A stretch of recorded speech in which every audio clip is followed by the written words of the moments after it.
നീ ഇറങ്ങല്ലേ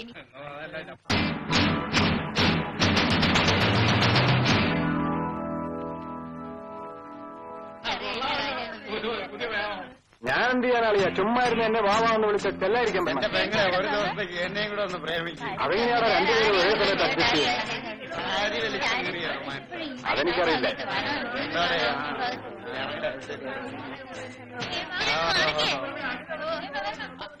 കടിച്ചു പറയും കടിച്ചു പറയും.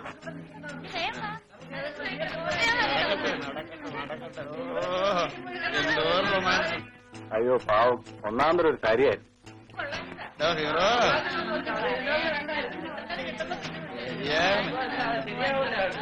അവന്റെ ഒരു വലിയ ഇരിപ്പ് കണ്ടില്ലേ? നമ്മുടെ കേസ് എന്താണാവോ ഫയലിൽ ചേർക്ക? അല്ല, ധൃതിയൊന്നുമില്ല, ഓർമ്മിക്കാൻ വേണ്ടി പറഞ്ഞ. നമുക്കൊന്ന് ചുമ്മാ കറങ്ങി അടിക്കാം. നീ അത്രയ്ക്ക് ശീലാവധിയാണീ. ഇത് നിനക്കും കൂടെ ഉള്ളതാണെന്ന് വിചാരിച്ചു. വാലാട്ടിപ്പട്ടികൾ.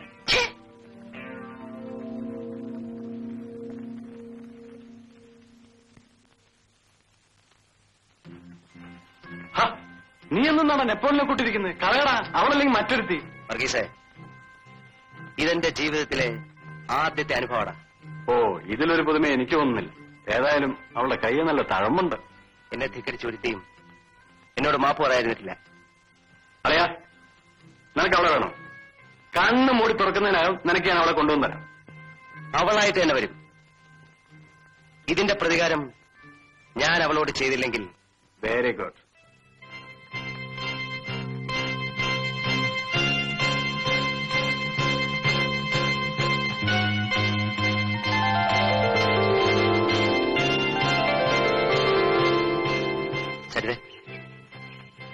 സരിത, ഒന്ന് നിൽക്കൂ. ഇതൊരു ശല്യമായല്ലോ. തനിക്കെന്താ വേണ്ടത്? എനിക്കല്പം സംസാരിക്കാനുണ്ട്. വീട്ടിൽ അമ്മയില്ലേ? ഞാൻ പറയുന്നത് എനിക്കൊന്നും കേൾക്കണ്ട. സരിതേ, നീ എന്നെ മനസ്സിലാക്കാത്തോണ്ടാ.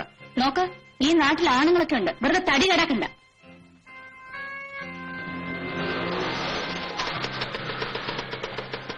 സരിതേ, എന്നെ വിശ്വസിക്കും. മറ്റുള്ള പെൺകുട്ടികളെ കാണുന്ന പോലല്ല ഞാൻ സരിതയെ കാണുന്നത്. എനിക്ക് പറയാനുള്ളത് ദയവായി ഒന്ന് കേൾക്കൂ. തനിക്ക് ഭ്രാന്താണ്. വീട്ടിൽ പോയി പെണ്ണുകെട്ടി തരാൻ പറ. അറിയാ, വിട്ടുകളാ, മനസ്സ് അപ്സെറ്റാക്കാ. നീ വണ്ടി വിട്ടു. ആ, ഇവിടെ എല്ലാം കഴിഞ്ഞ് ഇനിയിപ്പോ പന്തളിയിലാവട്ടോ. ക്ഷീണിച്ചു വെക്കുവെന്നാ വാങ്ങണം. ഇങ്ങോട്ട് തന്നെ അവരുടെ വരവ്. ഇങ്ങനെ പോയാൽ കുതിരവട്ടത്ത് പോകേണ്ടി വരും. ഏതായാലും സൂക്ഷിക്കണം, അവരൊക്കെ പണക്കാരാ. കൈ വെച്ചേക്കാൻ പറ. എന്താ ഉർവശിമേനമാർ കളിച്ച് ക്ഷീണിച്ചു വെക്കുവാണ്? നമുക്കൊന്ന് കളിക്കാം. ചുമ്മാരിടാ. അറിയാ, നീ മനസ്സ് അപ്സെറ്റാക്കാതെ.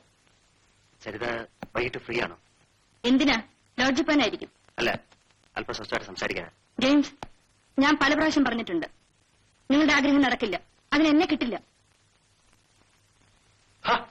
നീ അപ്സെറ്റ് ആകാതാ. വേറെ പല നമ്പറുകളും നീ കിടക്കുവാ. വാ, ഞാൻ പറഞ്ഞുതരാം. വാടകണ്ണ. അല്ല വർഗീസ, വൈകിട്ടത്തെ പരിപാടി? ഇന്ന് മാത്രം ഞാനില്ല, വേറൊരു പരിപാടിയുണ്ട്. അപ്പൊ നീ ജെയിംസ് ജോർജ് ഇല്ലാതെ പോവല്ലേ? കൂടെ പുറപ്പെ, നീ അപ്സെറ്റ് ആകാതെ. നിന്നെ അറിയിക്കാതിരിക്കൂ ഞാൻ. വർഗീസേ, നമ്മുടെ സീതയുടെ ചാരിത്ര ശുദ്ധി നമുക്കൊന്ന് പരിശോധിക്കണം. നമുക്കൊരു അഗ്നിപരീക്ഷണം തന്നെ നടത്തിക്കളയാം. എന്നാ ഹോമുണ്ടെന്ന് അറിയിക്കും. ആയിക്കോട്ടെ. തന്നെ ചുടാനാണോ?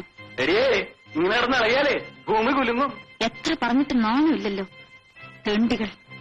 സരിതമോളെ, നിന്നെ മിന്നുകെട്ട് ഞാൻ എടുത്തില്ലെങ്കിൽ എന്റെ പേര് ജെയിംസ് ജോർജ് എന്നല്ല. എന്റെ ശവമായിരിക്കും താൻ എടുക്കുന്നത്. സരിതേ, സരിതേ, എന്താടോ താൻ ഈ ലോകത്തൊന്നും അല്ലേ? സോറി മാഡം, തന്നെ പ്രിൻസിപ്പാൾ വിളിക്കുന്നു. മേലാൽ ഇത് ആവർത്തിക്കാതിരിക്കാൻ ശ്രദ്ധിക്കണം. സർ, ഞാൻ ഒരു തെറ്റും ചെയ്തിട്ടില്ല. അവരിങ്ങനെ ശല്യപ്പെടുത്താൻ തുടങ്ങിയാൽ ഞാൻ പിന്നെ എന്ത് വേണം? എങ്കിലും ഒരാണിന്റെ നേരെ കൈ ഉയർത്തിയത് അത്ര നന്നായില്ല. ഞാൻ പരമാവധി സഹിച്ചു സർ. സരിത ഒന്ന് മനസ്സിലാക്കണം, അവർക്ക് നഷ്ടപ്പെടാൻ ഒന്നുമില്ല. പക്ഷേ താനൊരു സ്ത്രീയാണ്. അതുകൊണ്ടാണ് സർ ഞാൻ ഇത്രയും ക്ഷമിച്ചത്. ജെയിംസ് ജോർജിന്റെ അപ്പച്ചൻ പ്രാംപറമ്പിൽ തോമസ് ജോർജ് ഈ നാട്ടിലെ ഏറ്റവും വലിയ പണക്കാരനാണ്. അയാൾക്കിവിടെ പല സ്വാധീനങ്ങളും ഉണ്ട്. പണക്കാരുടെ മക്കൾക്ക് മാത്രം പഠിച്ചാ പോരല്ലേ സർ? ഞങ്ങൾക്കും കൂടി ഇന്ന് രക്ഷപ്പെടണ്ടേ? ഞാൻ ജെയിംസ് ജോർജിനെയും വർഗീസിനെയും വാൺ ചെയ്ത് അയച്ചിട്ടുണ്ട്. സരിത പോയിക്കോളൂ. Thank you sir. വർഗീസേ,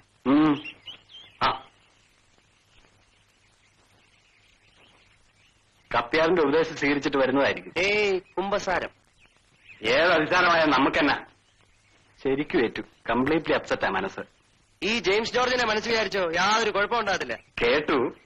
കേട്ടിട്ടും കേട്ടില്ല എന്നൊരു ഭാവമാ. എന്റെ പൊന്നു ആളെ.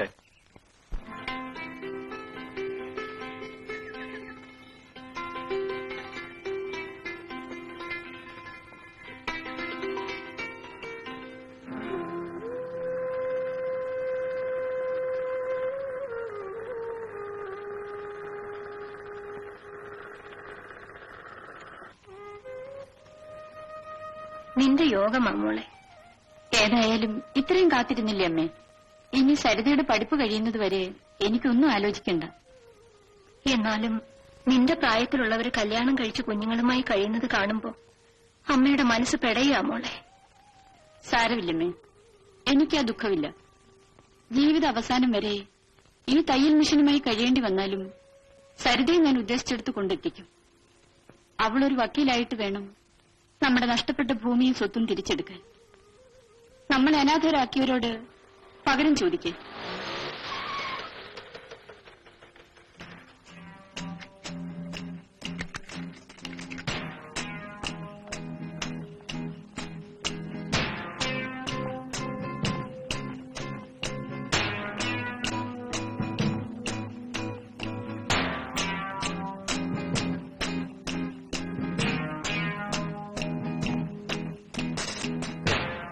സരിതയുടെ അമ്മയും ചേച്ചിയല്ലേ?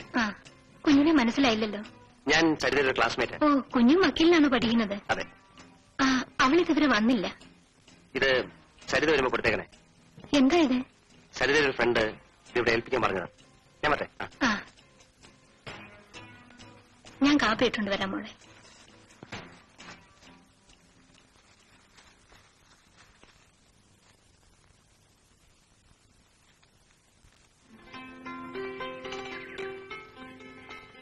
ഹലോ, പിന്നെ സുഖമാണല്ലോ? ശരി.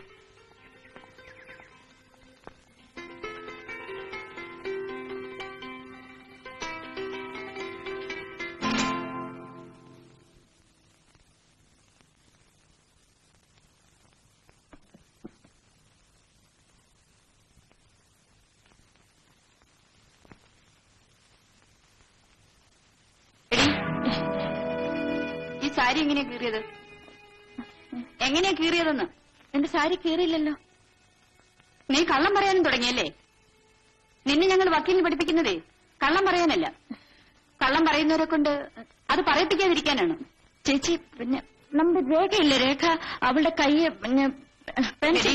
വിദ്യാഭ്യാസം കുറഞ്ഞു പോയതിന്റെ പേരിൽ വയസ്സിന് മൂത്ത് ഞാൻ നിന്റെ അനിയത്തിയാവണമെന്നില്ല. നിന്റെ ഫ്രണ്ടിന്റെ സമ്മാനം. ഫ്രണ്ട് ഏതാണെന്ന് നിനക്കറിയാമല്ലോ. അതിലും മായം കലർത്താൻ ഉദ്ദേശമുണ്ടോ?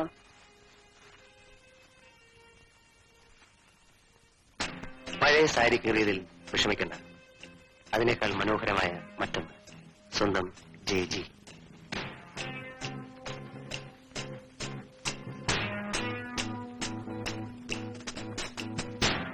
അറിവ് കൂടിപ്പോയതുകൊണ്ട് നീ ഇത്രമാത്രം നശിച്ചു പോകുമെന്ന് ഞാൻ കരുതിയില്ല. ചേച്ചി, ഞാനത് തെറ്റും ചെയ്തിട്ടില്ല. വേണ്ട, ഇനിയും ഞങ്ങൾ വിട്ടികളാക്കരുത്. എടി, മാനം വിറ്റ് കൈനീട്ടാൻ തയ്യാറായിരുന്നെങ്കിൽ എനിക്ക് എന്തൊക്കെയോ നേടാമായിരുന്നു. എല്ലാവരും കൂടി ഒരുമിച്ച് ആത്മഹത്യ ചെയ്യാനുള്ള വഴി ഉണ്ടാക്കരുത്. പറഞ്ഞേക്കാം.